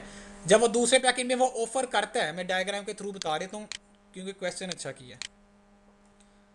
ये नेटवर्क है हमारे पास, ठीक है, यहाँ पे क्या पड़ा हुआ है, एक क्लाइंट है जिस पे आपने IP एड्रेस कौन सा दे दिया, स्टैटिक असाइन कर दिया आपने 192.168.1.99, ये IP एड्रेस आपने स्टैटिक असाइन किया हुआ है। और DHCP की रेंज क्या थी हमारे पास यहाँ पे 192.168.1 डॉट फॉर एग्जाम्पल 10 से लेके या 11 से लेके 100 तक थी, ये DHCP की रेंज है। यहाँ पे मैं DHCP सर्वर लगा रहा हूँ, ये मेरे पास आ गया DHCP आ गया। अब यहाँ पे क्या है, DHCP क्लाइंट है, ऊपर वाला DHCP क्लाइंट नहीं था, ये स्टैटिक दिया हुआ था आपने। यहाँ पे एक मशीन हो रहा है, ठीक है, नेटवर्क में, ये नेटवर्क के साथ कनेक्ट है, ये क्या आपके पास DHCP क्लाइंट है यही। अब DHCP सर्वर ने जब ऑफर किया कौन सा पैकेट, फॉर एग्जांपल ये DHCP सर्वर समझा ये पैकेट क्या था, अवेलेबल था, DHCP सर्वर ने ऑफर कर दिया। अब ये ऑफर इसके पास भी गई ना, ऑफर किस फॉर्म में करता है सर, ब्रॉडकास्ट की फॉर्म में, ऑफर इसके पास भी गई, दोनों के पास चलेगी। अब इसने क्या किया, इसके पास वो रिक्वेस्ट पैकेट आया ना, इसने कहा अच्छा यार ये जो ऑफर आई है ये IP तो मेरे पास, ये तो मेरा IP है, सॉरी यहाँ पे मैंने 12 लिख दी, ये 10 है, ठीक है। ये 192 है यहाँ पे, 19 है बीच में, 192.168.1.99। तो DHCP ने जब ऑफर किया 1.99 वाला IP एड्रेस असाइन कर दिया। वो रिक्वेस्ट जब इस मशीन के पास भी आई तो इसने फ़ौरन DHCP सर्वर को क्या बताया, फ़ौरन बताया भाई ये जो तुम IP जो ऑफर कर रहे हो तो मुझे स्टैटिक मिला है, तो ये IP ऑफर ना करो, तो तुम इसको दोबारा ऑफर सेंड करो। ये DHCP सर्वर दोबारा इसको क्या करेगा, ऑफर सेंड करेगा ये IP चेंज करके। लेकिन ये हो सकता है ये मशीन क्या थी उस वक्त, रिसोर्सेज इसके बहुत ज़्यादा यूज़ हो रहे थे, ये मशीन स्टक थी, ये मशीन किसी भी इशू की वजह से क्या किया, या ये मशीन VPN पे थी, ये अपने लोकल नेटवर्क से डिस्कनेक्ट थी, तो ये मशीन इसको डिप्लाई ना कर सकी। तो इस केस में क्या हुआ, DHCP सर्वर को ये मैसेज सेंड नहीं हुआ कि IP नेटवर्क में किसी और मशीन को असाइन है, तो DHCP ने इस मशीन को भी क्या कर दिया, असाइन कर दिया। थोड़ी देर के बाद ये मशीन नेटवर्क पे आती है तो दोनों मशीनों का आपस में क्या आ जाएगा, कॉन्फ्लिक्ट, दोनों मशीनें नेटवर्क से उतर जाएंगी आपकी, क्योंकि दोनों का IP सेम आ गया नेटवर्क पे, दोनों मशीनों का यूनिक IP सेम नहीं हो सकता, IP कॉन्फ्लिक्ट आ जाएगा। ठीक हो गया। तो DHCP जब भी IP ऑफर करेगा ना, अगर वो IP नेटवर्क में किसी दूसरी मशीन को असाइन है, वो फ़ौरन DHCP सर्वर को रिक्वेस्ट सेंड कर देती है कि ये IP जो तुमने ऑफर किया है मुझे असाइन, अपनी ऑफर चेंज करो। और बेसिकली मैं आगे जाके यही पैकेट बताने थे, आपने पूछ लिए तो बता दिए इस टाइम। डिस्प्ले स्टैटिक्स में जाए ना, वो यही आपके पास आ रहे होते हैं यहाँ पे, डिक्लाइन, ठीक है, डिक्लाइन वाले मैसेज आ रहे थे, ऑफर वाले जो आ रहे हैं वो कहता है कि डिक्लाइन करो अपनी ऑफर को। ये लोग यहाँ से पैकेट सेंड करता है, उसकी ऑफर को डिक्लाइन कर देता है, कोई और ऑफर सेंड कर दो, DHCP कोई और नई IP सेंड करता है, लेकिन बताया फिर भी कॉन्फ्लिक्ट आ सकता है। ठीक है, यहाँ पे ऐसा हो सकता है ये विंडोज़ की, ये लाइनिक्स की मशीन थी, जहाँ तक मेरा एक्सपीरियंस है, आई एम नॉट श्योर। ठीक है, प्रैक्टिकल एक्सपीरियंस बता रहा हूँ, थ्योरेटिकल कहीं नहीं पड़ा। लाइनिक्स की जो मशीन है ना, लाइनिक्स की है, ये लाइनिक्स की मशीन है, मैक की मशीन है, अगर इसके ऊपर आपने IP स्टैटिक दिया हुआ तो ये DHCP को, अगर ब्रॉडकास्ट इसके पास आती है, DHCP को वो इन्फॉर्म नहीं करेगी जाके कि IP मुझे असाइन है। इवन कि अगर मेरा ये भी एक्सपीरियंस हुआ है, एंड्रॉइड मोबाइल है आपके पास, ठीक है, ये आईफोन है, और आपने वही IP स्टैटिक मशीन पे दिया हुआ, तो DHCP अगर इसको असाइन करेगा इस मशीन को, तो वो असाइन कर देगा। अगर क्योंकि जो नेटवर्क पे दूसरी मशीन थी आईफोन या लिनक्स वगैरह, वो DHCP को इन्फॉर्म नहीं करती, IP मेरे पास पड़ा हुआ है, विंडोज़ की मशीन कर देती है, तो उस केस में भी कन्फ्लिक्ट आ सकता है तो आपके। भाई, हाँ जी, तो ठीक है, DHCP हम क्योंकि हम विंडोज सर्वर का ही पढ़ रहे हैं, तो मतलब उसी की सर्वर और क्लाइंट की सिर्फ विंडोज मशीन होनी हाँ चाहिए। बिल्कुल, DHCP दैट क्लाइंट में, मेक हाँ सेंस। मैं अपना एक्सपीरियंस बता रहा हूँ, मैंने पढ़ा नहीं, पॉसिबल है लाइनक्स मशीन भी एंड्रॉइड मेरा सेंड करते हो। क्वेश्चन था मेरा क्वेश्चन था अच्छा अच्छा, वो ठीक है, ये तो था कि जब हमने स्टैटिक आईपी दिया हुआ 192.168.99 वाला, हाँ जी, और DHCP पे दूसरा लगा हुआ राइट वाला, ठीक है, जब दोनों का 99 वाला लेट्स सपोज नेटवर्क से बंद था या किसी वजह से रिप्लाई नहीं कर सका DHCP को, हाँ जी, नई लेकिन मशीन वो को मिलेगा। डायरेक्ट गेटवे से वो होके जाता था, डायरेक्ट गेटवे पे उसका था, उसका DHCP से कोई ताल्लुक नहीं था, किसका गेटवे पे था? 99 वाले का। ये जो मशीन है, एक मिनट ना क्लियर करते हैं। अच्छा आप बताओ मैं आप। ये कहना चाह रहा था कि ये ये जो 99 वाली मशीन है, हाँ ये जी, डायरेक्ट गेटवे को रीच करती है। बिल्कुल डायरेक्ट गेटवे को ही करेगी ना, गेटवे को कब करेगी जो यार, दूसरी पहली मशीन है बात वो DHCP, यार जो DHCP से IP। यार पहली बात समझ बस लो, क्वेश्चन खत्म होने लगा, मेरा क्वेश्चन खत्म होने लगा। मैं बताएगा मेरा वो। क्वेश्चन ये था कि मैं क्योंकि इस पे स्टैटिक IP है और उस पे DHCP है, DHCP वाले पे कंफ्लिक्ट आ जाएगा, स्टैटिक वाले प्रायोरिटी की वजह से चलेगा नहीं, मतलब उसका नेटवर्क डाउन नहीं होगा। किसका नेटवर्क डाउन नहीं हो गई यार, जिस ये मशीन को बाद में 99 IP वाले मिले, का। जिस मशीन को बाद में IP मिलेगा ना उसके ऊपर कॉन्फ्लिक्ट आ रहेगा, प्लस जिस मशीन के ऊपर पहले था IP उसके ऊपर भी कॉन्फ्लिक्ट आ रहेगा, तो दोनों की कम्युनिकेशन क्या हो रही होगी, पीछे आर पे चल रहा होगा, आर में क्या हो रहा होगा, मैक एड्रेस की रेजोल्यूशन हो रही होगी, और बार बार एंट्री चेंज हो रही होगी कि ये वाला IP पे जाना, इस मैक पे जाओ, इस IP पे जाना, इस मैक पे जाओ। स्विच क्या करेगा, मेल फंक्शनिंग करना शुरू कर देगा आपकी, कभी एक मशीन पे रिक्वेस्ट भेजेगा, कभी दूसरी मशीन पे। पॉसिबल है कि यहाँ पे मशीन पड़ी हुई है आपकी, इसका भी IP क्या मिल गया 99 में, स्विचिंग नहीं ना पड़ी यार, इसलिए क्वेश्चन किया आपने।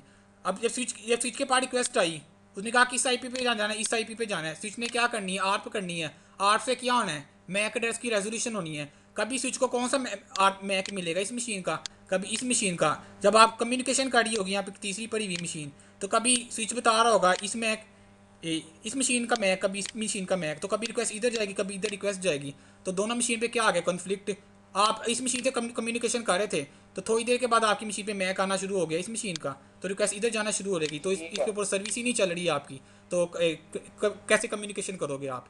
कॉन्फ्लिक्ट यही है ना, कभी रिक्वेस्ट इधर जाएगी, कभी इधर जाएगी, क्योंकि स्विच क्या कर रहा है, कभी मैक उसका बता रहा है, कभी उसका बता रहा है। स्विच ने तो फॉरवर्डिंग किस बेस पे करनी है, मैक की बेस पे।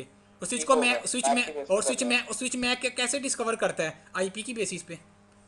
ठीक है ना, आरप की है, आईपी की बेस पे आप मैक डिस्कवर कर रहे हैं। हम कहते हैं इथरनेट में कम्युनिकेशन होती है मैक की बेस पे, तो फिर आईपी की ज़रूरत क्यों है भाई। आईपी होगा तो मैक डिस्कवर होगा उसका। मैक आपके पास लॉजिकल एड्रेस होगा, आपने किसी कंपनी में जाना है, जब तक आपके पास उस कंपनी का फ़ोन नंबर नहीं है, आप फ़ोन नंबर पे कॉल करके उस कंपनी का फिजिकल एड्रेस पता ही नहीं कर सकते। तो मैक क्या फिजिकल एड्रेस है, आईपी एड्रेस है, एक लॉजिकल एड्रेस है। आईपी एड्रेस होगा तो आप फिजिकल एड्रेस पे कम्युनिकेशन कर सकते हो। तो आईपी एड्रेस इधर दो मशीनों का है, ठीक हो, और पीछे फिजिकल एड्रेस भी दो मशीनों का, तो कन्फ्लिक्ट आ गया ना आपके पास। मतलब स्विच लेवल पे ही कंफ्लिक्ट आ जाएगा, तो वो बिल्कुल कम्युनिकेशन बिल्कुल, खराब हो स्विच जाएगी। लेवल पे ही कन्फ्लिक्ट आ जाएगा आपके पास, तो दोनों मशीन कनेक्टिव कम्युनिकेशन ही नहीं कर पाएंगी आपकी। ठीक, ठीक हो गया। ठीक हो गई बात। थोड़े से जैसे जैसे आप आगे जाते जाओगे ना, नेटवर्क के कॉन्सेप्ट भी क्लियर होते जाएंगे आपके, तो फिर ये पढ़ने में मज़ा आएगा, आपको डेप्थ की चीज़ें पता लगेंगी। ठीक है, अपना थोड़ा सा बता दूं एक्सपीरियंस। क्लाइंट था एक मेरा, ठीक है, उनके नेटवर्क में बहुत ज़्यादा डिस्कनेक्शन आ रही थी। इशू ये था, दो इंटरनेट की लाइन्स थी उनकी। ठीक है, दो आई, एक TW से आ रही थी, आपको पता होगा पाकिस्तान में दो ही मेन लाइन्स आ रही है, एक ट्रांसवर्ल्ड की, एक पाई की जो आ रही है। ठीक है, दो लाइन्स उन्होंने अपने ISP से ली हुई थी, दोनों मैंने टर्मिनेट की हुई थी डायरेक्ट स्विच के अंदर ही। नॉर्मली तो राउटर पे जाती है ना, लेकिन हमारे पास वो ईथरनेट केबल थी, पब्लिक IP मिले, इसलिए मैंने डायरेक्ट स्विच के अंदर टर्मिनेट की हुई थी। अब इशू क्या आता था, हर थोड़ी देर बाद डिस्कनेक्शन, हर थोड़ी देर बाद डिस्कनेक्शन।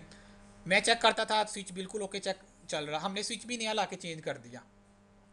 बाद में इशू क्या आया, बड़ी दी तकरीबन मैं तकरीबन 15-20 दिन मैल उसके ऊपर मैं करता रहा, पैकेट कैप्चर वगैरह करके देखे। फिर मेरे सेन में आया यार, एकदम मेरे कंसेप्ट ज़रा मैंने क्लियर किया, दोबारा से स्विचिंग को मैंने एक दफ़ा स्टडी किया, मेरा कंसेप्ट और ज़्यादा क्लियर हुआ। उसके बाद मैं स्विच के अंदर गया, मैंने देखा कि जो दो पोर्ट्स आ रही हैं ISP की, उन पोर्ट्स का मैक एड्रेस क्या आ रहा है उन ईथरनेट केबल्स का पीछे से। मैंने देखा दोनों केबल से जो मैक एड्रेस मुझे मिल रहा था वो दोनों सेम थे। तो इशू क्या आ रहा था, कोई बंदा जाके इवन के सिंपल पेज भी खोलते थे वेब पेज का, तो स्विच में क्या था, स्विचिंग पर होगा आपको क्लियर, ये स्विच है। ठीक है, यहाँ पे दो ISP की केबल्स आ रही थी। अब यहाँ पे ISP की मैं ज्यूम कर रहा था दो डिवाइसेज हैं, इसका अपना मैक होगा, इसका अपना मैक होगा, यहाँ पे डिफरेंट मैक एड्रेस आ रहे होंगे, तो स्विचिंग तो फॉरवर्ड करता है मैक की बेस पे। इशू ये था इस पोर्ट का, इस पोर्ट आधे पे पैकेट एक तरफ से निकल जाते होंगे, आधे पैकेट दूसरी तरफ से। बिल्कुल ऐसे ही ऐसे, तो इस पोर्ट का इस पोर्ट पे जो मैक आ रहा था वो सेम था। आर रेजोल्यूशन मेरी ठीक नहीं हो रही थी, समझ लगी, कभी रिक्वेस्ट यहाँ से जाती थी, थोड़ी देर बाद रिक्वेस्ट यहाँ चली जाती थी। ये इशू कैसे मैंने पकड़ा, मैंने ट्रेसट किया, मैं ट्रेसर करता, कभी रिक्वेस्ट मेरी इस गेटवे से जाती, कभी इसी रिक्वेस्ट इसी गेटवे से जाती। यहाँ पे हमारे नेटवर्क में एक राउटर और लगा होता, मैं यार ये इशू कर सकते हैं, मैंने ये राउटर ख़त्म कर दिया, इस राउटर के ऊपर कन्फिग्रेशन थी, मैंने उसको भी ख़त्म कर दिया। उसके बाद भी मैं ट्रेसर करता जाया गया, कभी ट्रैफिक यहाँ से कभी यहाँ पे। मैंने स्विच की उनसे एक्सेल, इस स्विच के अंदर लॉगिन किया, लॉगिन करने के बाद मुझे पता लगा इनका मैक एड्रेस किया है सेम है। तो ISP से बात की, कहते जी हमारी बैकएंड पे कॉन्फ़िगरेशन ऐसी है, हमारी सेम डिवाइस, और वर्चुअल पोर्ट पे बैकएंड पे कहते सेम डिवाइस है हमारी, और सेम फिजिकल पोर्ट से हमने क्या की हुई है, आपको दो केबल्स प्रोवाइड की हैं, और पीछे लॉजिकल आप पढ़ोगे आगे जाके राउटिंग एडवांस में आपको समझ लगेगी कि एक फिजिकल पोर्ट की हम को डिवीजन भी कर सकते हैं, हम उसकी बैंड भी डिवाइड कर सकते हैं। तो बड़ा मैक एड्रेस पीछे सेम आ सकते हैं, हम अपने एंड पे कॉन्फ़िगरेशन नहीं कर सकते। तो मैंने क्या किया, सिंपल अपने नेटवर्क में एक नया राउटर लगाया, एक केबल मैंने लगा के इसके अंदर टर्मिनेट कर दी, दूसरी मेरी कहाँ पे गई, डायरेक्ट स्विच के अंदर। मेरा मसला हल हो गया। क्यों, राउटर ने फॉरवर्डिंग करनी है आईपी की बेस पे, इसको तो कम मैक से लेना देना ही कोई नहीं है। यहाँ पे मेरा स्विच ने फॉरवर्डिंग करनी है मैक एड्रेस की बेस पे, यहाँ पे रिक्वेस्ट आती थी सीधी यहाँ पे स्विच से बाहर निकल जाती थी, कॉन्फ्लिक्ट नहीं आता था क्योंकि एक ही पोर्ट का था। और जहाँ पे अब राउटर मैंने लगा दिया, अब इस पोर्ट पे तो राउटर का अपना मैक आ गया, आगे पढ़ोगे स्विच की इस पोर्ट पे राउटर का मैक बैठा हुआ है, और राउटर ने फॉरवर्डिंग करनी है, राउटर को नहीं पता मैक, राउटर ने देखना इसने तो सिंपल आईपी की बेस पे फॉरवर्डिंग कर देनी है, जो भी नेक्स्ट हो पाए यहाँ पे। यार समझ लगी है, ठीक है, ये काफ़ी बड़ी बात थी यार उसका उस टाइम से मैं उनका। समझ गया, मैं हाँ समझ गया उसका। ठीक है, उनका मसला हल किया, उसके बाद बहुत ही स्टेबल उनका नेटवर्क हो गया। ठीक है, तो ये थोड़ा सा था किसकी गेम थी, कॉन्सेप्ट की गेम थी, आपको भी आपका पता था आर्प रेजोल्यूशन क्या है। फिर उसके बाद मैंने रिवर्स आर्प भी होती है एक, रिवर्स आर्प को थोड़ा स्टडी किया डिटेल में जाके, फिर मुझे समझ लगी अच्छा यार ये बिल्कुल ये कन्फ्लिक्ट है। ठीक है, मैंने उनके ISP से बात की, ISP का जो भी बंदा था नेटवर्क का, उसको भी ये पता ही नहीं था। कहते यार कैसी आप बात करते हो, ये है वो है। मैं क्या यार इसका दूसरा सोल्यूशन ये है, मैं VLANs बना लेता हूँ अपने अंदर। कहता हाँ आप VLANs बना लो। मेरे को VLAN बना के मेरी अंदर सिंगल सबनेट चल रहा है, मैं 3 VLANs बना दूँ, 3 सबनेट है, 2 ISP की लाइन के, तीसरा मेरा लैन, 3 वीलेंस बना दो, फिर मुझे इंटर वीलन राउटिंग करवानी पड़ेगी, मैं कन्फिग्रेशन अपने एंड पे क्यों करूँ, अपने एंड पे करूँ। बड़ा वो बंदा टेक्निकली नहीं था हालांकि नेटवर्क का बंदा, तो उसको समझ नहीं आई कि गड़बड़ क्या हो रही। कहता यार हमारी सेटिंग ऐसे ही चल रही है। मैंने कहा फिर बड़ी गंदी कन्फिग्रेशन आपने की हुई है अपने एंड पे। कहता हम तो सारे क्लाइंट्स को ऐसे देते हैं।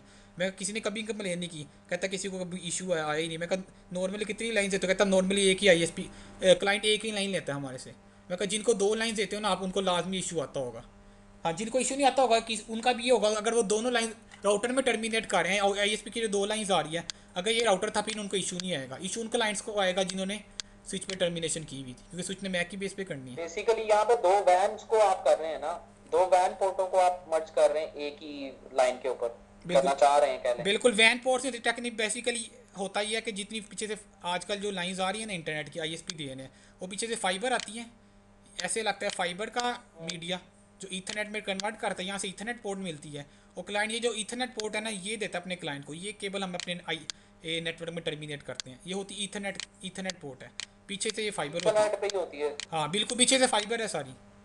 यहाँ से पूरी पूरी ISP तक फाइबर जा रही है आगे, क्योंकि नॉर्मली क्या हो रहा होता है, अभी इतनी पाकिस्तान में डेवलपमेंट नहीं हुई। नए राउटर जो आ रहे हैं तो उनमें डायरेक्ट आपके पास फाइबर केबल आ रही आवाज है। कट रही है उमर भाई बहुत ज्यादा।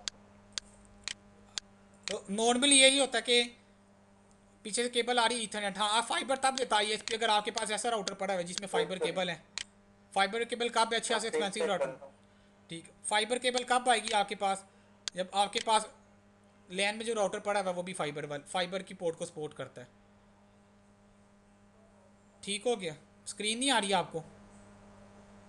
स्क्रीन आ रही है। ठीक है, तो ये बात ऐसे क्लियर। मेरे को तुझसे पूछना ये हो। ठीक है, तो अपनी यहाँ पे क्या रहते हैं स्लाइड्स पे, मेन टॉपिक पे अपने एक्सक्लूजन ए डिफाइन कर दिया आपने। डिस्प्ले स्टैटिक्स का मैंने बता दिया आपको कि डिस्कवर वगैरह कैसे देखने हो, क्लाइंट पे रिक्वेस्ट आ रही है कि नहीं आ रही। रेजर्वेशन का भी बता दिए कि मैक एड्रेस से जब भी रिक्वेस्ट आए उसको यही IP मिले। 2 तरीके हैं रेजर्वेशन ऐड करने के, एक न्यू, एक दूसरा वहाँ पे जाके मैक एड्रेस फिल्टरिंग। ये चीज़ देख लेते हैं, सिक्योरिटी फीचर है। ठीक है, ये इंट्रोड्यूस में आया हुआ है सर्वर 2008 R2 में। प्रीवियस सर्वर में जाएंगे सर्वर 2008 या विंडोज़ 2003 सर्वर में, उधर ये मैक फ़िल्टर का ऑप्शन नहीं है विंडोज़ के DHCP सर्वर में।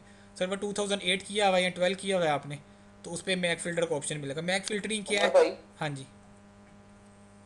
मुझे सर्वर्स का थोड़ा सा या तो कोई पेज भेज देना या फिर कोई गाइडलाइन वगैरह के मतलब डिफरेंस उनका या फिर कोई वो यार अपग्रेडेशन। मुझे कोई आइडिया नहीं सर्वर साइड का 2008 या 2012 का।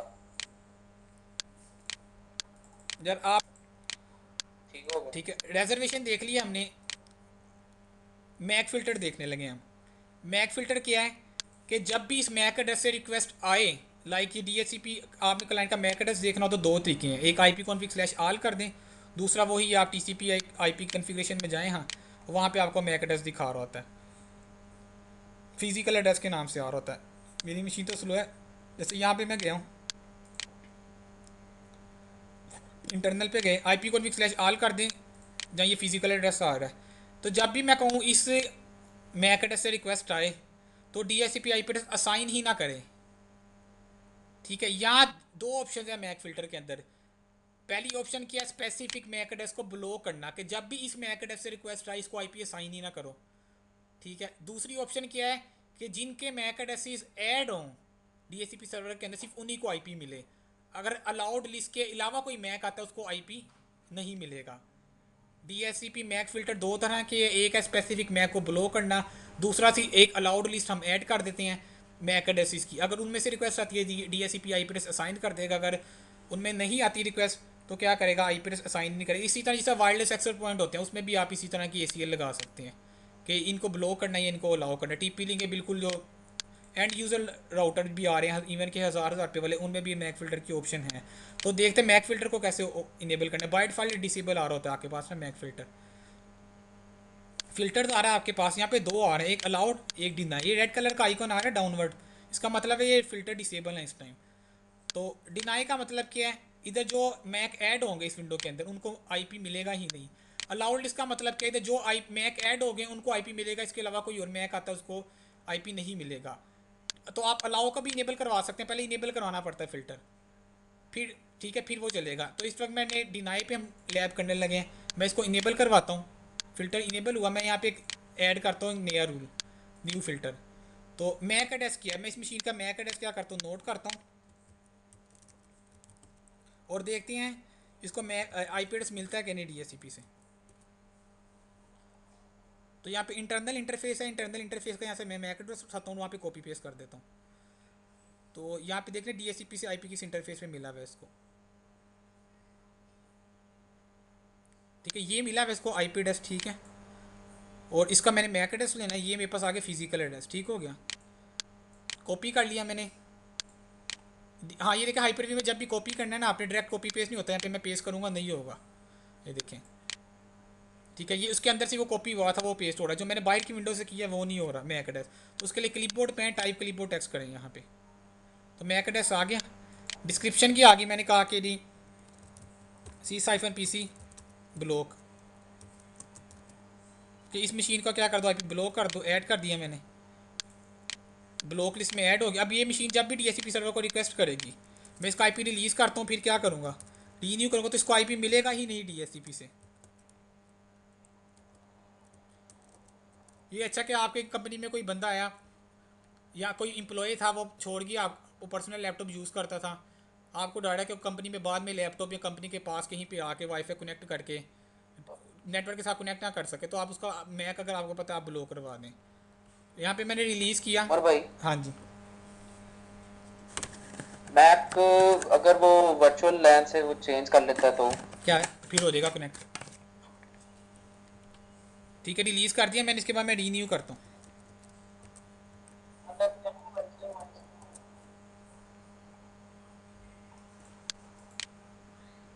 ठीक है, ये मतलब ये मशीन सिर्फ इस मैक से नहीं कनेक्ट हो रही, बिल्कुल। मतलब अगर आप इस पे दूसरा वो कर लेते हैं मैक एड्रेस, हाँ, मैक एड्रेस चेंज कर लें किसी टूल से, आप मैक एड्रेस चेंज कर लें या नया लैन कार्ड लगा लें, वाईफाई अडाप्टर है वो चेंज कर लें। ठीक है, तो DHCP से मिल जाएगा ये। बिल्कुल मिल जाएगा। ये इसने तो सिर्फ मैक एड्रेस चेक करना है। ठीक है, मैक एड्रेस चेक करना है, अगर मैक मैक, एड्रेस लेवल का फीचर लगाया हुआ बस। बिल्कुल मैक एड्रेस लेवल का। सबसे बेस्ट सिक्योरिटी ये होती है कि ठीक आपकी होगा। स्विच पे लगती है आपके पास 802 डॉट की सिक्योरिटी। आपकी जैसे ही लैन केबल आप प्लग करेंगे आपके नेटवर्क कार्ड पे, तो आपसे यूज़र पासवर्ड प्रॉम्प्ट किया जाएगा। अगर तो यूज़र पासवर्ड आपके पास है, आप फिर नेटवर्क पे DHCP से IP मिलेगा, या उसकी पोर्ट के साथ कनेक्टिविटी होगी स्विच की। स्विच लेवल पे आप सिक्योरिटी लगा दें, अगर स्विच का यूज़र पासवर्ड है, यूज़र तब कनेक्ट करेगा। उसके बाद क्या है, DHCP लेवल पे कर दे। दूसरा, मैक फ़िल्टर आप वायरलेस पे लगा दें, वायरलेस पे जो मैक ऐड होगा वो कनेक्ट होगा। ठीक है, इन केस वहाँ पे मैक ऐड नहीं था, वायरलेस यूज़र कनेक्ट ही नहीं कर सकता। अगर वहाँ पे ऐड लिस्ट में था, यूज़र कनेक्ट कर लेगा, उसके बाद यहाँ पे अलग से सिक्योरिटी होगी, उसको IP नहीं मिलेगा। ठीक है, देखिए ये रीन्यू पे ही लगा रहेगा, इसको IP मिलना ही नहीं। क्यों, ब्लॉक लिस्ट में मैंने ऐड किया है।